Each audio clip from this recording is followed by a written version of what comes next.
What is going on, folks? Thank you so much for joining us for another episode of Secondhand Talent. Thank you to Luke Chu for the Ghost Bear heads, which are slightly off camera over there to my right. Thank you to Tiny Steiner for being my tiny co-host. And thank you to Mark Spusta for the art. But most importantly, thank you to this week's guest. We have with us the one and only.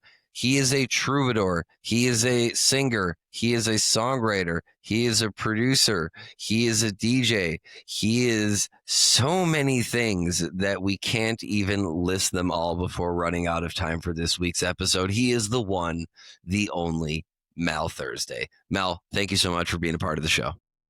Thank you, Steiner. Great to be here. It is really, really awesome to have you on the show. We really don't, well, we'll get into that in just a second. First, I got to ask, we did get connected in a rather roundabout sort of way, to which we'll address later in the conversation. But the first time I let you know that I had a podcast called Secondhand Talent, and I asked if you wanted to be on it. What did the term secondhand talent, like, what do you think of when that term came into your head?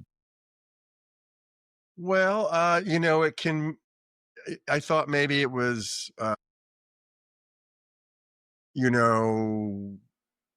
either self-deprecating or talking about influences. Because I know that I wouldn't have any songs. Our band wouldn't have any songs if the Kinks never existed or the Stones, didn't get together in 1962 or whatever. So, so I thought maybe it was about influences, but I'm probably wrong. I mean, what I love about that question is that over 100 episodes in, I get a different answer every time. And I've never heard either of those as tongue in cheek or as what was it? How was it that you put it? The second one? The influences, the standing on the shoulder of giants, as it were. Yeah. It's so interesting for you to say that. To address the first part, it is somewhat tongue in cheek, actually. I don't know if I've told this on the show before, but the name, actually, I used to call myself a secondhand comedian, privately mostly. But the joke to myself was, my name isn't the one on the marquee, but if you need 5 minutes, 10 minutes, 15, 20, 30, 40 minutes, like, just give me a microphone, give me 5 minutes to prepare, and I'll keep them occupied, you know. So I always kind of thought of myself as a secondhand comedian in that sense. So it is kind of a tongue in cheek aspect of it, but it's kind of a part of what you said about being on the shoulders of others. It's also meant to remind ourselves, or for me to remind myself, and hopefully to remind anybody who's reading or listening or watching, um, that the love of music didn't start with us, and it's our job to pass that love down to the next generation. I appreciate it. Well, it's really special having you on the show. Let's just get right to it, folks. That song that you hear every week that leads into our show. Well, that's a song by a band called Lonely Moans, and it's a song called Shoot the Cool.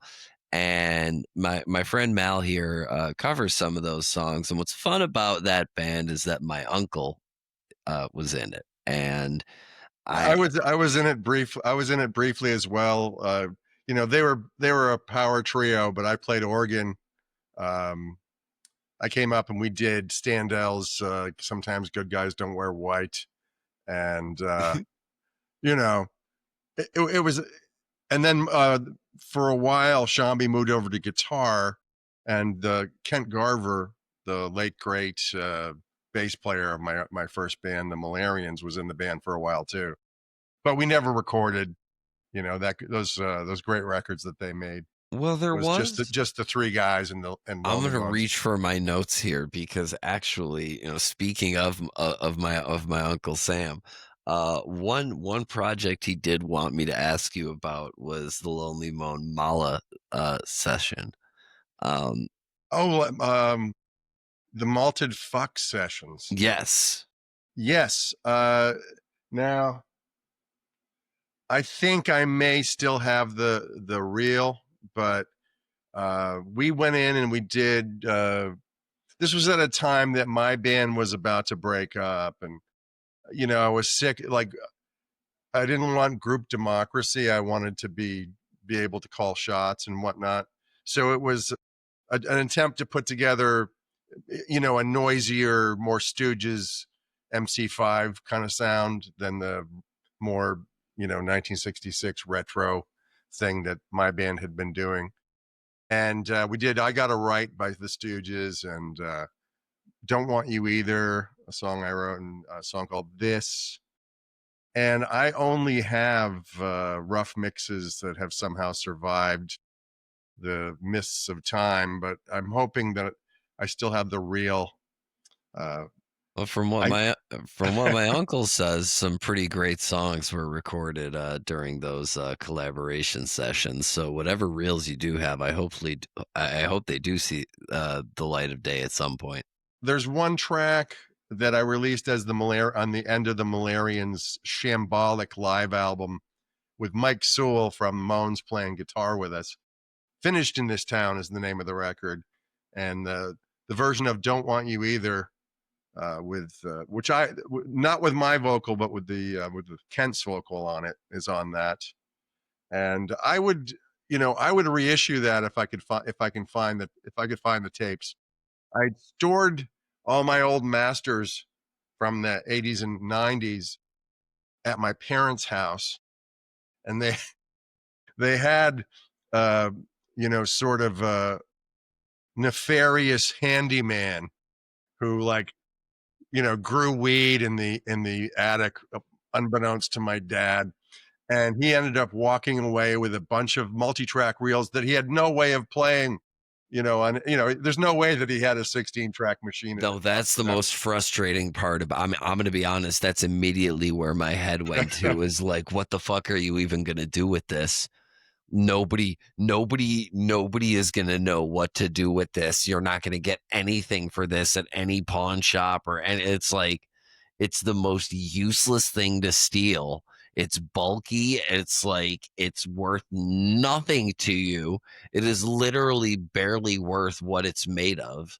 Like, but it's worth so much to whoever it is that created it. And he did things like there was two reels, one was side one and side two of a rock opera, or it was a mock opera by my very first band had gotten together in the summer of 88 and recorded a rock opera about William F. Buckley called Me and God at Yale.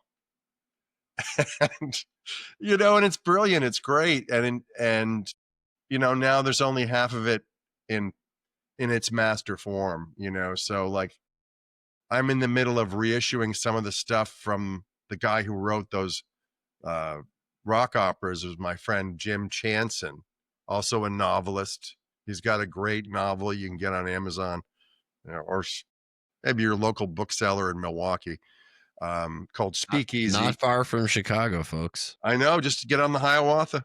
But let's put a link to that book in the description of the episode, along with all the links to Mal's music. Fantastic. And this guy was so brilliant. He just died this fall, and if it wasn't for him, I'd never have played. We started a band where 3/5 of the band couldn't play their instruments, and I was part of the 3/5.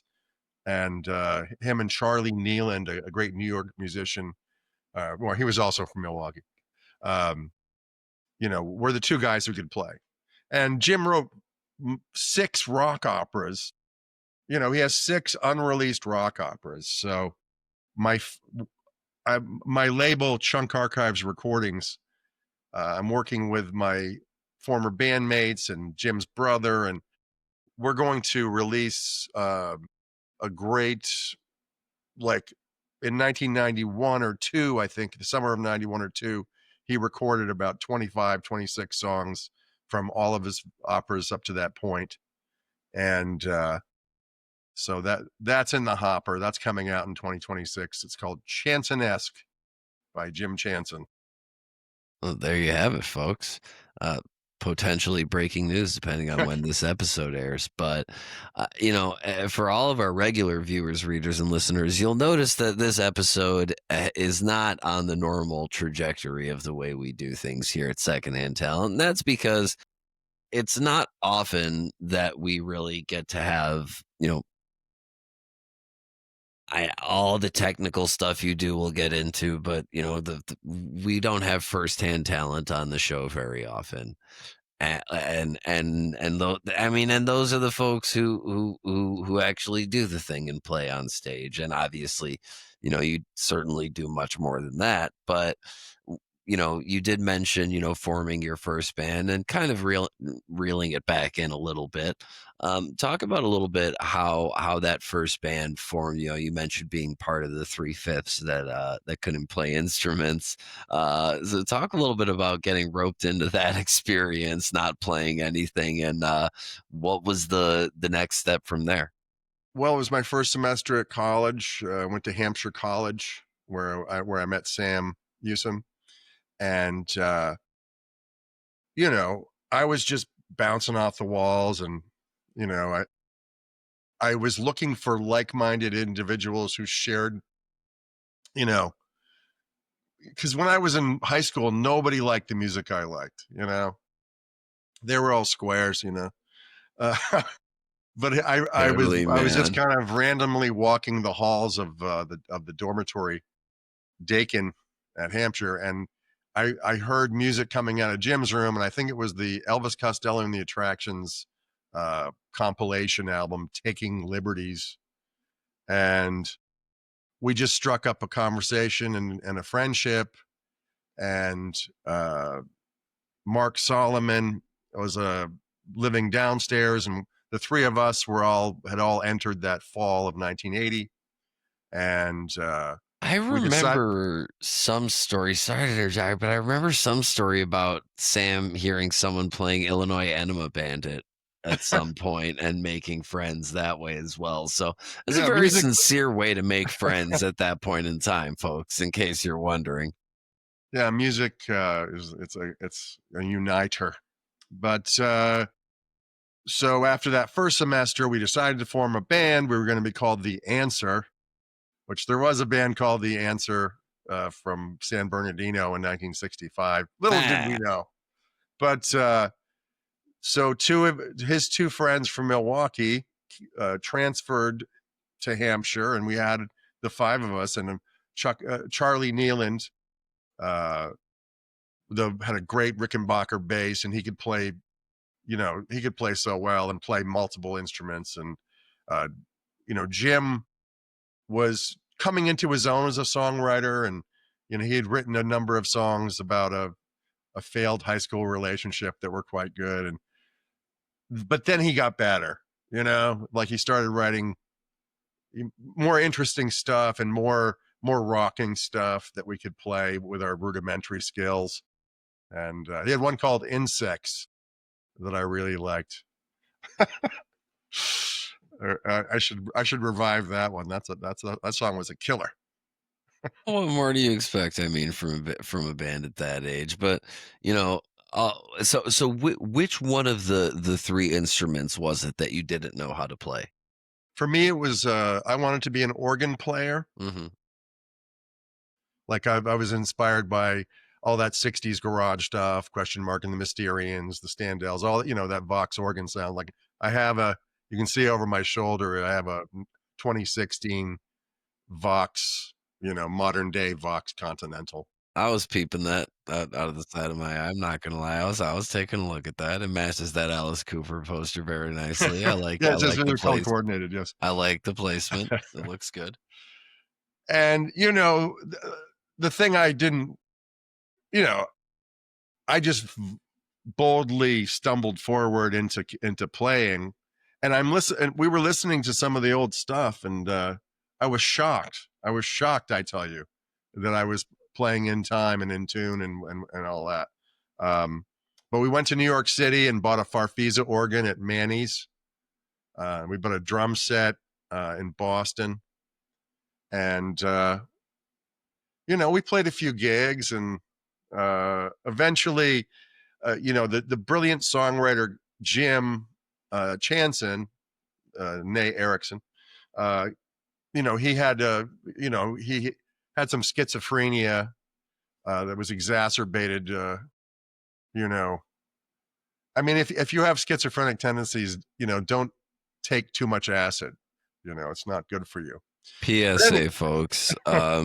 Don't Always know your dealer. Don't allegedly take too much acid, and or know your alleged dealer prior to taking such acid.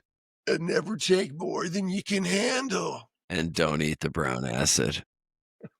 But anyway, back to our regularly scheduled programming. We continued to play. I remember we played a show at Smith College, all women's college in beautiful Northampton, Massachusetts. And I had started to I would have one number. And when we first started playing, it was the Magnificent Seven by The Clash. And I did a horrible fake Joe Strummer impression. But we had the song that I chose for us to play circa 83 was It's a Crying Shame by the Gentlemen from Dallas, Texas in 1966. And that I sort of, created my onstage character with that one. We played that one at the Mal Thursday Quintet played at Nomad in Austin last week, and we played that one second. I'm still playing that one anyway. That's incredible over 40 years later to still be rocking the same tunes. Well, in a way, it's good. In a way, it's bad. But yeah, okay, fine. Wait, all right. Fair enough. Fair enough. But I love that song, and I can sing it in my sleep. Fast forwarding a little bit though, I do recall some adventures in college, and some of the earlier band years involving the Dwarves and Lonely Moans and Suburban Nightmare and other such. Yeah, so I formed my own band, and it was garage rock. I was going to do, in the mid 80s, there was a garage revival scene that was quite, it burned briefly and brightly, let's say. And so we were a neo garage band, and the Malarians was the name, a name that I made up. And yet within a few years, a Spanish ska band had formed with that name. And I'm like, I made that name up. It's not a word. And yet here they must have seen our record and said, oh, they'll never know, so that's why I don't reissue any of our old stuff, is there's still brand confusion to this day. That's insane. So when I was in that band, we played with Suburban Nightmare, Halloween of, it must have been 86, Halloween 86, I think. And we wanted to play the big Hampshire Halloween party, which was this legendary, all-nighter drug fest. So they got the Del Fuegos, featuring famous children's entertainer Dan Zanes. He wasn't a children's entertainer then.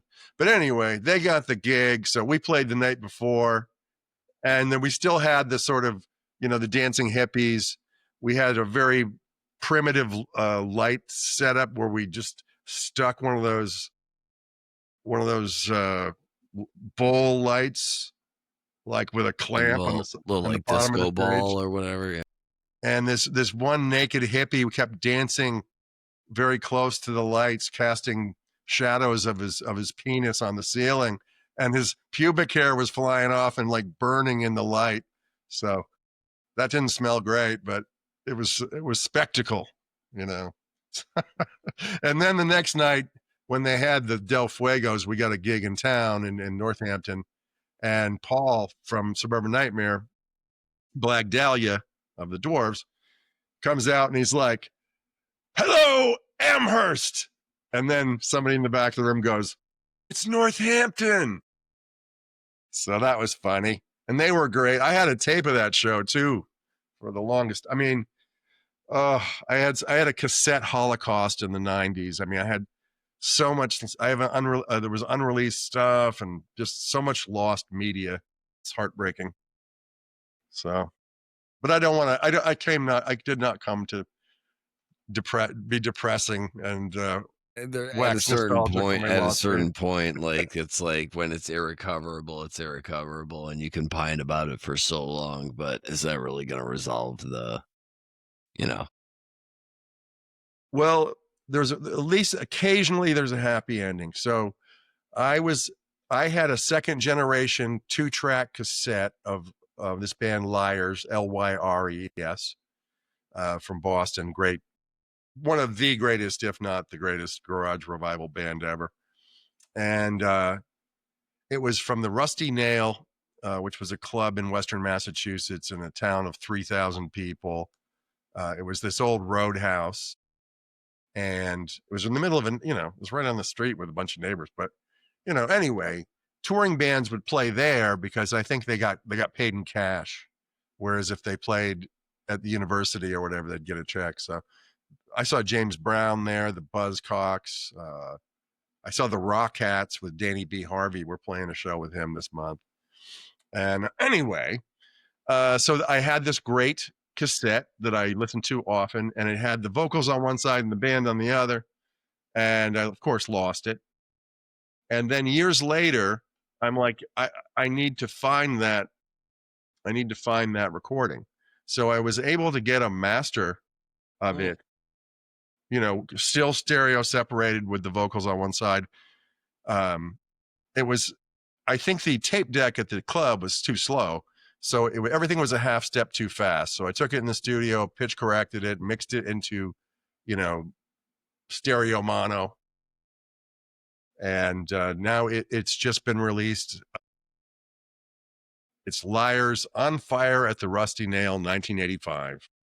And the title is ironic because the club burned down 4 months later. Link in the description. It was prescient, folks. It was prescient. They were touring a record called On Fire, FYRE. Were there any other spontaneous combustions on the tour, or was that the only? Well, the fact that you have to think about it is bad. Like I was expecting a hard no. No, just the pubic hair. That shit's insane. Like I'm sorry, but like, what? That's. Well, it was a hippie school. We were the punks. I mean, I know. Well, Fish played there a bunch at that point in time. I mean, yeah, my band, the Malarians, opened for Fish at the same club we played with, Suburban Nightmare, right before they changed their name to the Dwarves. And the Fish show, we were doing a residency where we'd play every Saturday night during the month of January or whatever, February, whatever.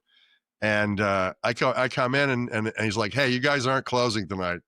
And I'm like, "Really? Who are these people?"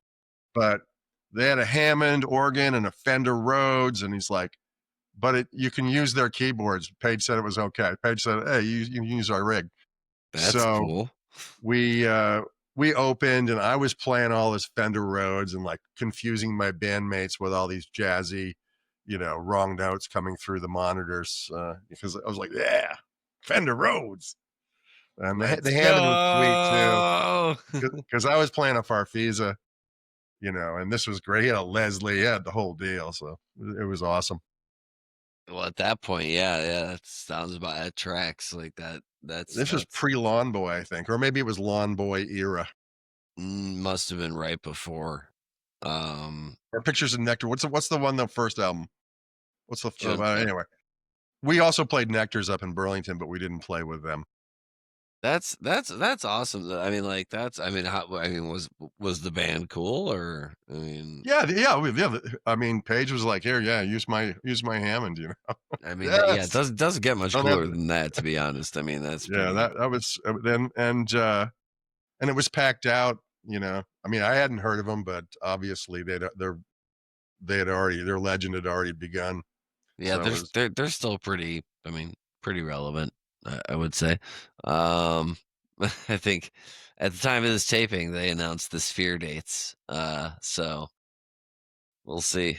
Mayhap might go to, might go check out that old place. What was it that made you decide to go from just being in a band to having your own label?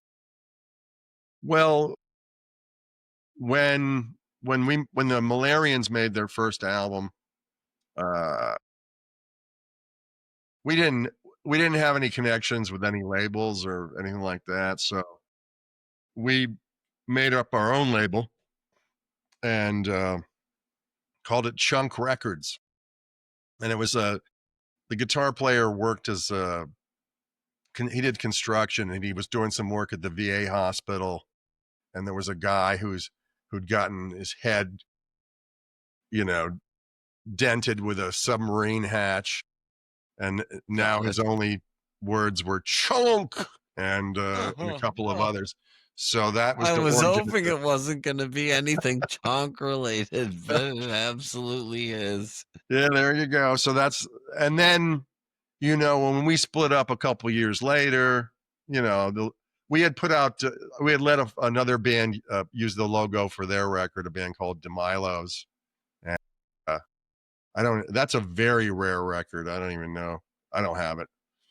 But then, you know, 1991, I'm inspired because like indie rock is blowing up and you know, ultimately this wasn't necessarily the best thing for us, but you know, music that I liked was getting over, you know, because I had liked all the sub pop bands and all that stuff, and you know, Mudhoney and the first Nirvana record and stuff. So when Nirvana broke huge, and you know, I was working at a record store in Northampton, Mass, and you know, Dinosaur Jr. had some success, and Sebadoh, you know, Lou Barlow's band after Dinosaur, with Eric Gaffney and Jason Lowenstein was taking off, and they had done a single called "Gimme Indie Rock."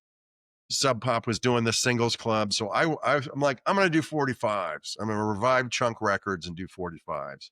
So we did the Mal Thursday and the Cheetahs Christmas record, uh, a message to Santa Claus, which was a profane rewrite of "Get Out of Dallas," which is my greatest hit that missed. And ironically enough, last night I played that song for the first time in many years because we're playing a Christmas show in Austin. So you know, had we're gonna open with that, you know. Nice. And so anyway, after I put my record out, I'm like, well now I know. I was living at this old 18th century house with really low ceilings, you know. I banged my head a lot on the ceilings. Um, but our landlords went bankrupt, Carlo and John, and they're like, "Hey, man, you can just live here until the bank says you can't live here anymore." So I was living rent free, and I was able to save enough money to put out three singles. Yeah, I did "New Radiant Storm King," "Angry Johnny and the Killbillies," and the Veronica Cartwrights, and you know, those did really well. I got distributors. I got, you know, was able to sell out of, I sold out of two pressings of the Cheetahs Christmas record. I mean, I'm gonna be honest, like, as a longtime vinyl collector, 45s are still my favorite. I mean, I love 10-inch records, but I mean, I love 45s. Like, I absolutely love the I wish, like, I've been looking for, like, a dedicated, like, 45 player. Like a nice compact little 45 player, like, built for that I could shelf with my 45, you know what I mean? And because there's just something so like neat and nice about it where it's like it's clean, it's even, you know what you're getting. And then like sometimes like with the Steely Dan expansive ones where there could be 3 or 4 tracks to a side, like you get a surprise. Um, but for the most part, you're just getting like a really high quality pressing of a song or two or maybe more. And I don't know, I've always had a special place in my heart for 45s. I really love that particular part of the medium. Yeah, I mean, it's often better to put out a killer two-sided uh, 45 than an album where only third of the songs are good. So put your best foot forward. I need to find the affordable 7-inch pressing plant in the U.S. I'm still looking. Heady Wax Fiends people, if you know any, reach out, comment below. So yeah, it's You like know, it's hard out there in the pressing game right Demosthenes. now. I mean, like, look, like, I mean, in the with the record making folks that I've spoken with, there's all sorts of delays with sourcing and pipelining, and these are things that the average person just doesn't really think about when it comes to, producing a record is, it's like, the wax has to come from somewhere. The lacquers have to be cut, it has to be mixed, it has to be mastered, it has to be produced. Like there needs to be factories that do all of these things that, there's a lot that goes into that end product that a lot of people just don't see. And then once you have them, like the old distributors are not around. The Dutch East India Company and oh man, uh, just all the distributors that I had in the '90s, they don't exist anymore. And a lot of times, there's just no way to turn a profit on a record. If you're selling it through a third party. But then if you're selling it just yourself, then you're going to sell fewer because it's not as accessible and you Or you're know gonna lose money with marketing. I mean, like, because all the promotion's on you. So it's kind of like an evil catch 22. It's one of the things that I really love about. I'm gonna pump them again. The Hattie Waxfield's record club.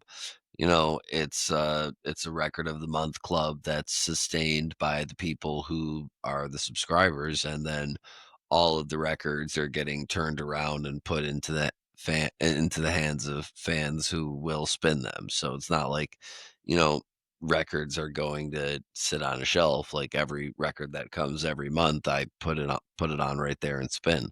It's but you know, when you say older distributors, I think of like with books, like Random House or like even Scholastica with like those magazines and like just the accessibility factor and the subscriptions and like for $1 get this many CDs and it's like part of what that does is yes, generates income, but it also gets that media out into the hands of people, and maybe one of those albums or one of those books, etc., strikes the right chord with the right person, and that's kind of and those distributors, um those don't really exist anymore.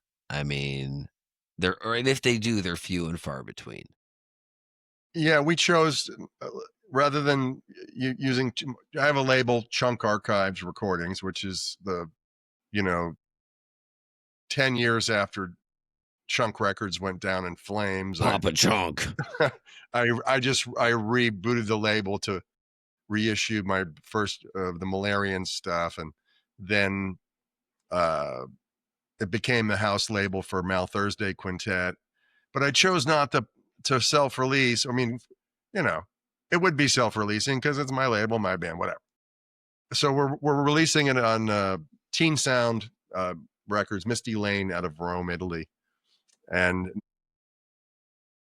we just have to figure out how to get my 100 copies from there to here because with the tariffs and all the BS. Talk a little bit about, because I know you and I have been talking about this a lot, but talk about what this process has been like of getting this record produced and getting the copies over and all that. Well, it always takes longer than you'd hoped. And, I had the Liars record mastered this summer and ready to go. I had our record mixed, mastered, and ready to go.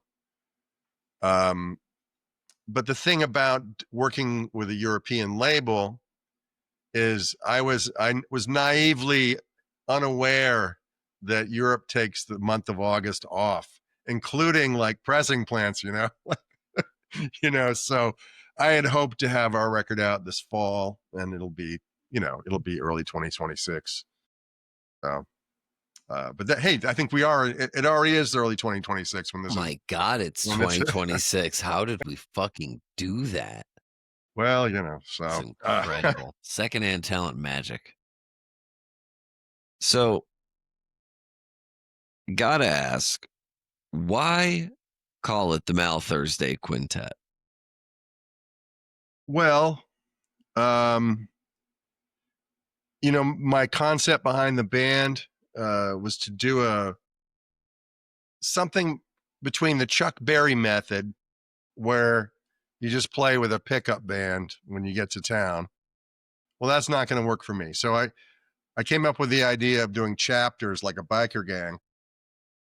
So the first chapter was actually my friends in Massachusetts. I'd fly out and we would do some shows. We did our first show on April 20th, 2017. And then we played the next night in Worcester and with Muck and the Myers. And we're off to a good start. Then I had the Northwest chapter formed in 2018 so I could play this festival, Freak Out Fest, which is now called Bigfoot Stomp.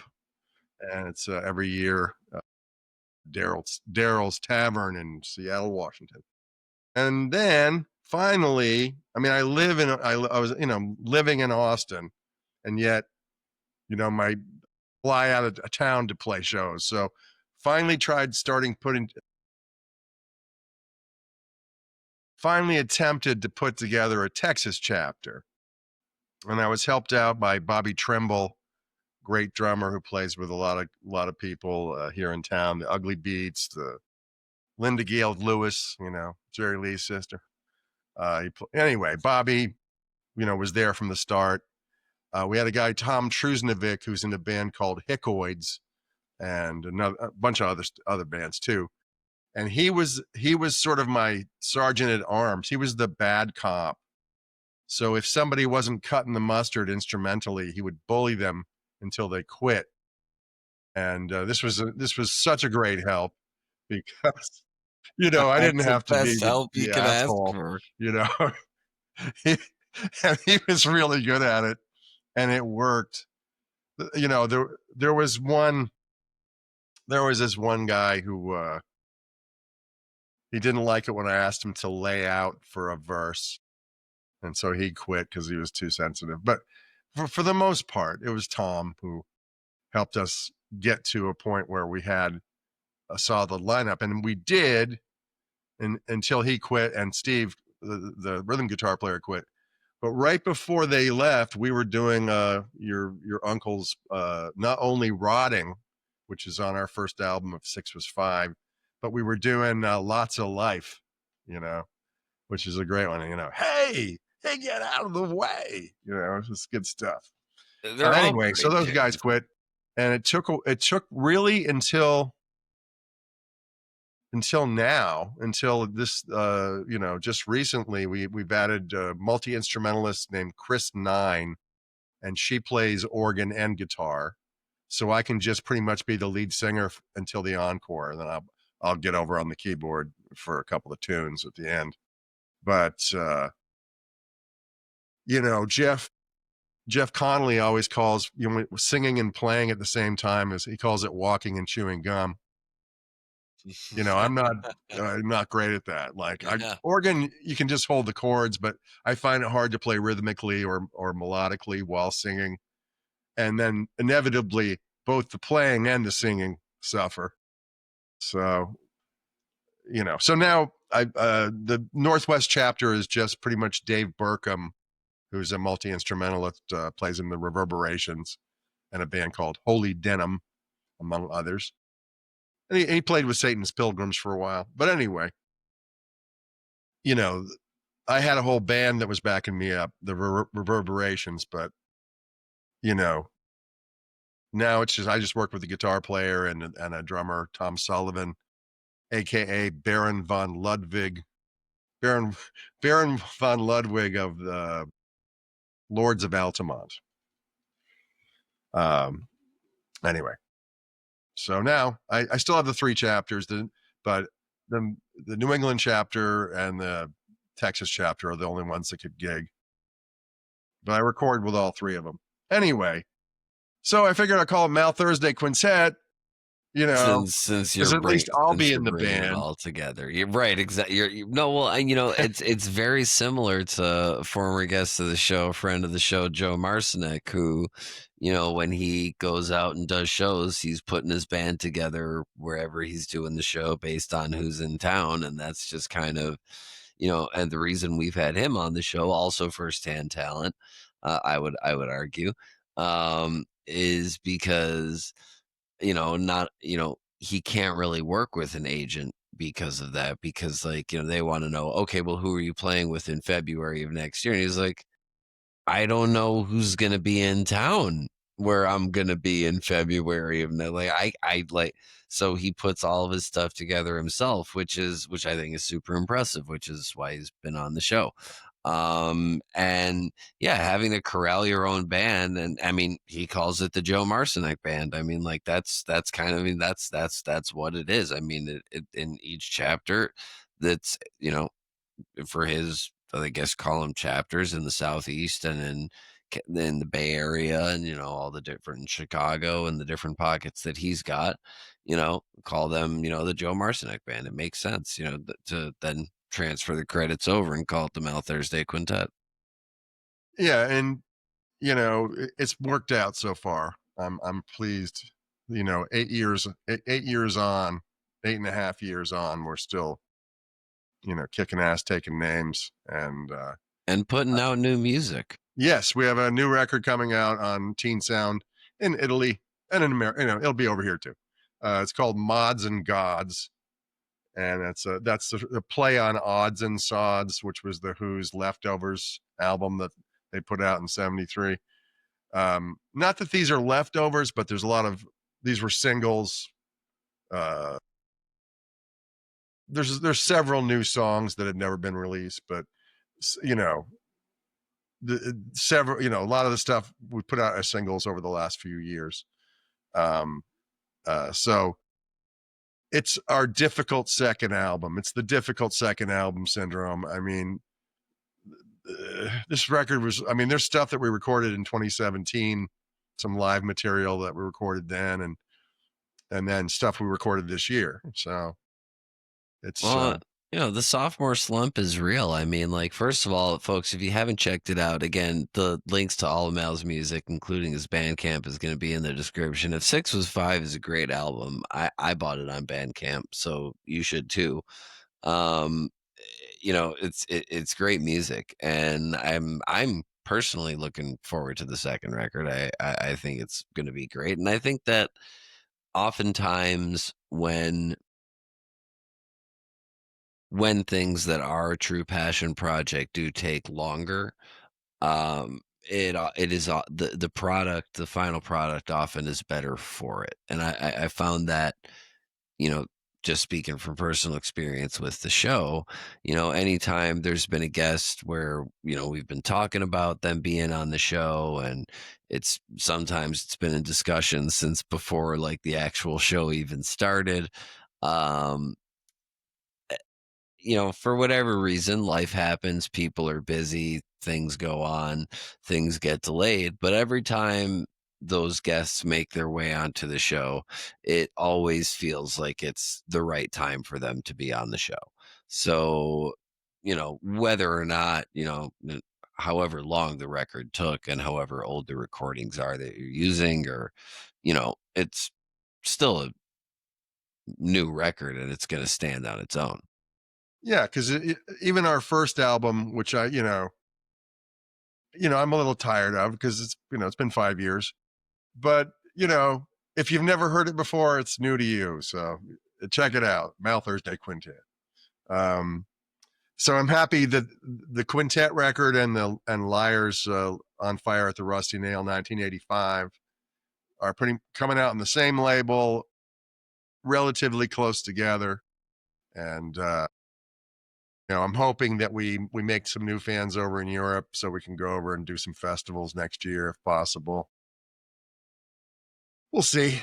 We'll see. We've got a good fan base in Europe. Love every single one of you. Thank you for listening, reading, and watching. We appreciate you, and we appreciate every one of you around the world listening, reading, and watching. It really is humbling and amazing to watch this grow and see and be contacted by people from all over. And it is really, really awesome to bring someone like you on the show to talk to and just have a conversation with and just get to talk about something random for once and not just have a specific outline lineated conversation the way our audience is typically used to. This is a fun little side adventure. Mal, any words you want to leave us with before we finish?